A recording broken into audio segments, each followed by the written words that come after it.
The Fae are not cute little fairies there to grant you wishes. A lot of people know this, and because of a recent movie that just came out, people are really looking into what are the Fae. I'm going to tell you. We're going to talk a little bit about their origin, appearance, behavior, and the darker aspects of the Fae, because they can be malevolent, mischievous, just to name a couple of things. The concept of the Fae varies across different cultures, but specifically in Celtic beliefs, we've got pixies, elves, leprechauns. These are all Fae. Although a lot of people think of Fae as little fairies that are human-like in appearance with little wings, that's not often what they look like. They definitely could look like that. There's a lot of different appearances that they could have. Some of them are human-sized. Some of them are beautiful and alluring, and some of them are downright terrifying. Now, there could definitely be some benevolent Fae out there, but typically the Fae can be mischievous, malevolent, or neither, somewhere in between, just like humans. The benevolent ones might very well bestow gifts or grant wishes, but always be very careful when accepting a gift from the Fae or accepting a wish granted, because there's usually a catch. The Fae live in nature, in trees, in lakes, in oceans, in bodies of water, in swamps, in meadows. But there's also this concept that they have their own realm or own dimension. Some might call this the other world or the land of Fae, or Brian Fruit calls it fairy. One thing about the Fae is you do not want to offend them. If you offend them, they're coming for you. They will retaliate. Some people leave offerings for them, like food or small gifts. This is to appease them and kind of keep them at bay. Carrying iron on you, wearing your clothes inside out,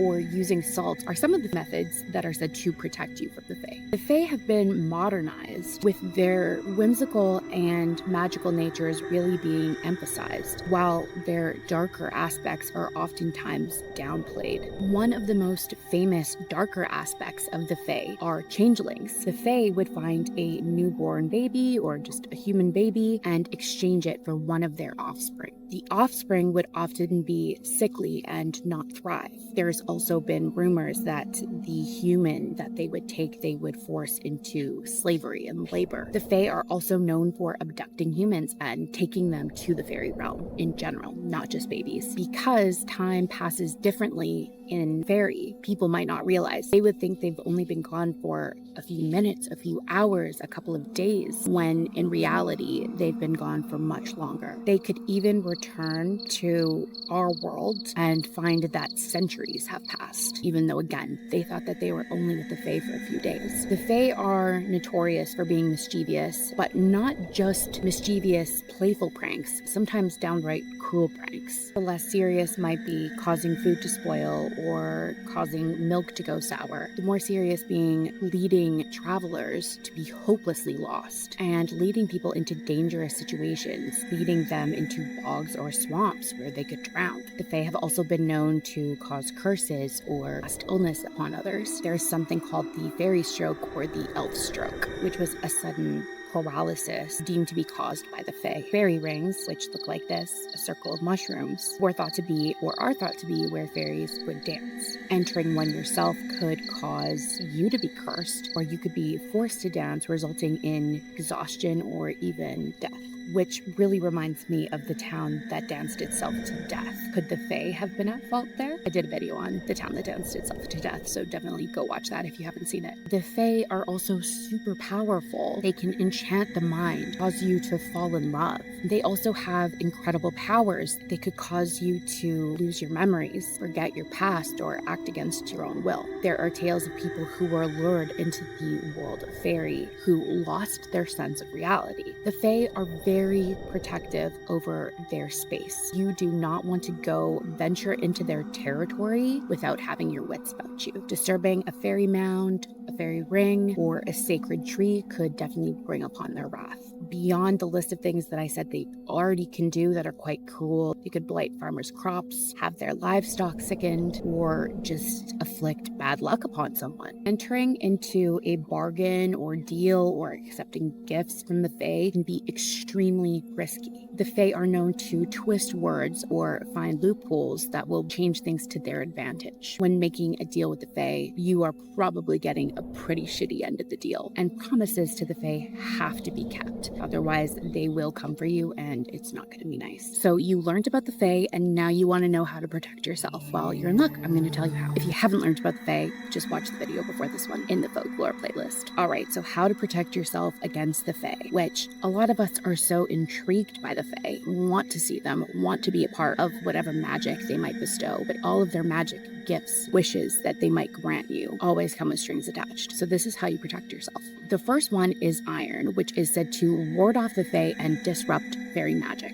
So iron objects like nails, horseshoes, or iron knives, you could carry them on you, you could ward your house with them, one of the ways that you can ward yourself from the Fae. Second, we have salt. This is a purifying substance said to keep away or at bay a lot of different supernatural beings, fairies and the Fae included. Sprinkle it around your house, specifically doorways and windows. Great way to protect yourself, and not just from the Fae. Keeping a 4-leaf clover in your home is another way it is said to repel the Fae. Not to mention, it's supposed to provide you protection and good luck. Number 4, we've got rowan trees. Planting one near your home might be a great idea. Carrying a piece of wood from a rowan tree or berries would be a great way to protect yourself. St. John's wort is another one, so hanging it above doors and windows or carrying it in an amulet on yourself, another great way to protect yourself. And not just from the Fae, but from all supernatural entities. Another one is tying red thread or ribbon around your wrist, for instance. This is one that is said to keep the Fae at bay. Leaving bread as a Fae offering is another great way to protect yourself. The Fae want to be respected. They take politeness and manners very seriously. Leaving them a bread offering could deter them from trying to be mischievous with you or trying to be cruel towards you. Wearing clothes inside out is said to confuse the Fae and repel them. It's apparently supposed to disrupt their ability to charm or curse you, but you might look kind of dumb doing it, so not my favorite. The sound of bells are said to disrupt fairy magic as well, so hanging them around your home, especially if it's an iron bell, double whammy. Carrying or planting herbs and flowers like marigold, thyme, or daisies can provide protection from the Fae. These plants are believed to have protective properties. Again, with leaving the Fae offerings, so offerings like cake, bread, like I said, milk, this appeases the Fae and seeks to maintain a peaceful relationship with them, which is very important if you feel like Fae are surrounding you or surround your house. Avoid fairy rings. If you see a circle of mushrooms, don't go step inside, especially if the hour of the day has something to do with the number 7, because you might be stuck there forever. Silver is another one that is associated with purity and protection. So wearing silver, carrying silver coins, another great way to protect yourself. Again, the Fae aren't inherently good. They're not inherently evil. They can be benevolent. They can be malevolent. They can be somewhere in between, but they are mischievous little fuckers.